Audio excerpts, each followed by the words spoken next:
Bonjour et bienvenue sur Maroc 24.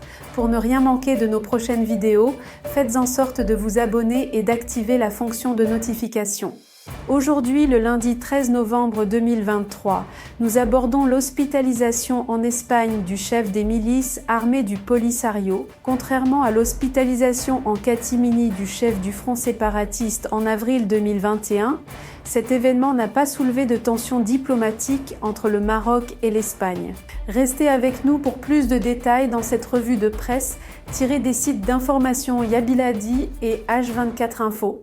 L'information de l'hospitalisation du soi-disant chef militaire qui s'autoproclamait également Premier ministre de la prétendue RASD, révélée pour la première fois par Yabiladi, a été également relayée par la presse espagnole, notamment El Confidencial.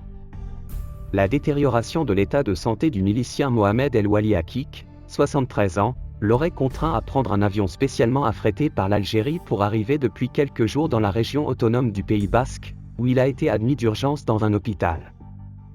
Le portail espagnol relève de son côté que le soi-disant haut responsable militaire du Front Polisario est au Pays Basque pour un contrôle médical en relation avec la maladie dont il souffre et se faire opérer de la cataracte.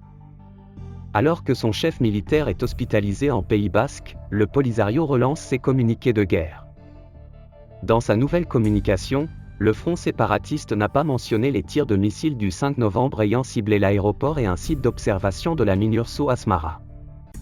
Le mouvement séparatiste avait procédé le 2 novembre à la suspension de la publication de communiqués sur la guerre, relancée le 13 novembre 2020, contre le Maroc, qui a repris le contrôle du passage d'El Guergarat. Une suspension qui n'a été suivie d'explications ni de la part de la direction du Polisario, ni de ses principaux communicants à l'étranger. À noter que les forces armées royales ont déjoué une nouvelle attaque menée par le Polisario sur Asmara. Des drones des phares ont détecté le 11 novembre des membres des milices armées du Polisario, à bord de 3 véhicules. Après avoir traversé clandestinement la frontière mauritanienne, ils sont entrés dans la localité de Oued Miriz, près de la zone tampon de Tifariti, avec le projet de lancer des projectiles sur des cibles situées à Asmara, indique une source proche du dossier dans des déclarations à Yabiladi. L'intervention rapide des avions sans pilote des phares a permis de faire échec à la tentative du Polisario.